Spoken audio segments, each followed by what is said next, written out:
I look to this bleeding woman as a source of inspiration to continue holding on to hope and holding on to my faith and just taking things day by day, if not just moment by moment, navigating what it is to have this disease.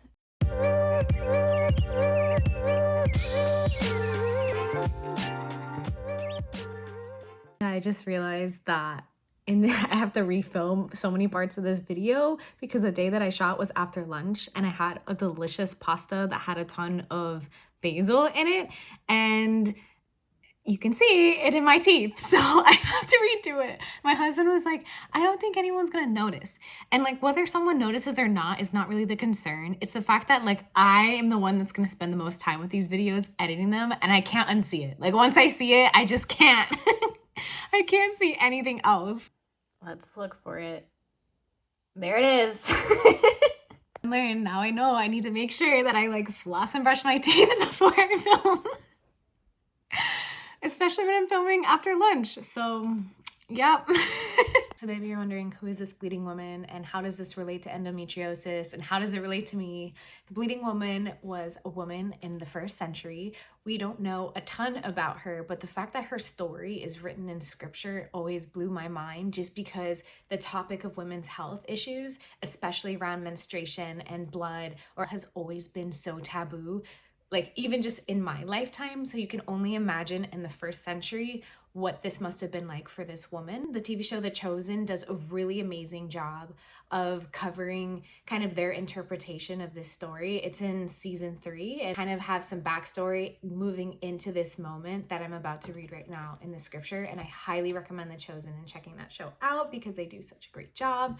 They named her Veronica in the show, but in the Bible, we actually don't know her name and we really don't know that much about her. At this point, Jesus is going with this man named Jairus to heal Jairus's daughter.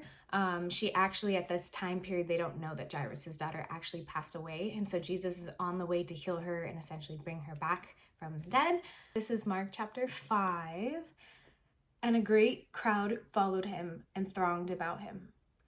And there was a woman who had a discharge of blood for 12 years and who had suffered so much under many physicians and spent all that she had and was no better, but rather grew worse. She had heard the reports about Jesus and came up from behind him in the crowd and touched his garment. For she said, if I touch even his garments, I will be made well. And immediately the flow of blood dried up, and she felt in her body that she was healed of her disease. And Jesus, perceiving in himself that power had gone out from him, immediately turned about in the crowd and said, who touched my garments? And his disciples said to him, you see the crowd pressing all around you, yet you say, who touched me? And he looked to see who had done it.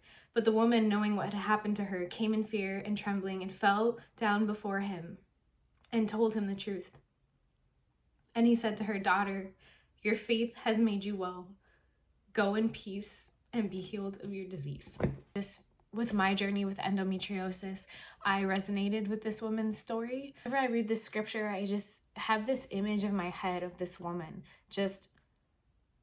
It's that reaching, where she's reaching for the garment and she's reaching and she's full of faith and hope that moment that she would be healed of years of devastation and years of suffering and years of, I'm sure, feeling just completely lost and disowned and stuck and not able to move her life forward because this disease is holding her back. 12 years that she was bleeding and spent all of her money on doctors and just kept on growing worse and getting worse and getting worse. In this time period, because she would be considered ceremonially unclean, she would have been isolated. I imagine her to have been really lonely and devastated and exhausted, struggling to get by and just like navigating her own sickness, her own disease, societal aspects. And many of us with endometriosis have similar experiences, having a disease that has no cure. Still, despite all of the setbacks that she had in those 12 years, she never lost hope. She never gave up. She kept on trying. She kept on moving forward. And that's something that I've kept with me in all of these years in my journey with endometriosis, to keep on holding on to hope. Times when you're in a trial a situation or you're dealing with something, it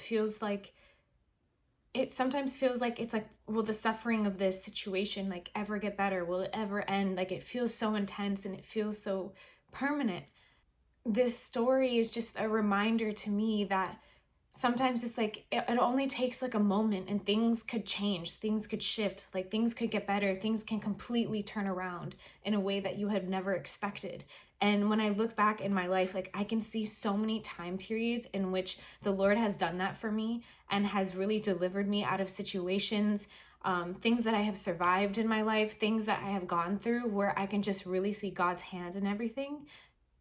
While there's been so much uncertainty in my health journey and trying to get answers and trying to move towards wellness, once I finally found like an endometriosis specialist, I just felt the Lord's hand in everything. Like I just really felt God leading me through so much. This is always the scripture that I return to. And it's just wild that this was so long ago, yet it's so relevant to me now, in 2024. And even just like throughout my life, just having this scripture to resonate with, this woman to look to as inspiration. Being sick a lot does take its toll mentally and emotionally, obviously physically. But I have hope. And I have faith that my healing is possible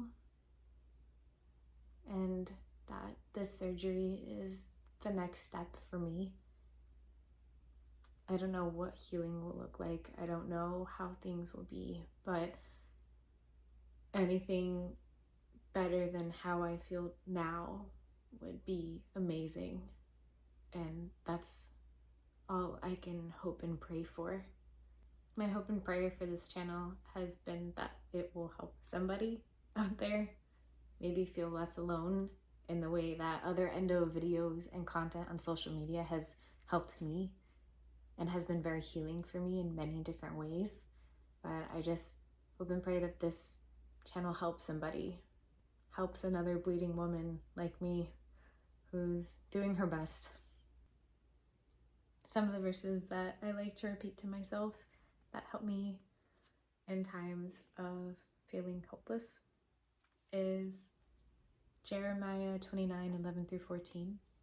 For I know the plans I have for you, declares the Lord, plans to prosper you, not to harm you, plans to give you hope and a future. Then you will call on me and come and pray to me, and I will listen to you. You will seek me and find me when you seek me with all of your heart. I will be found by you, declares the Lord, and will bring you back from captivity. I feel like just that crushing weight of pressure and chaos and overwhelm.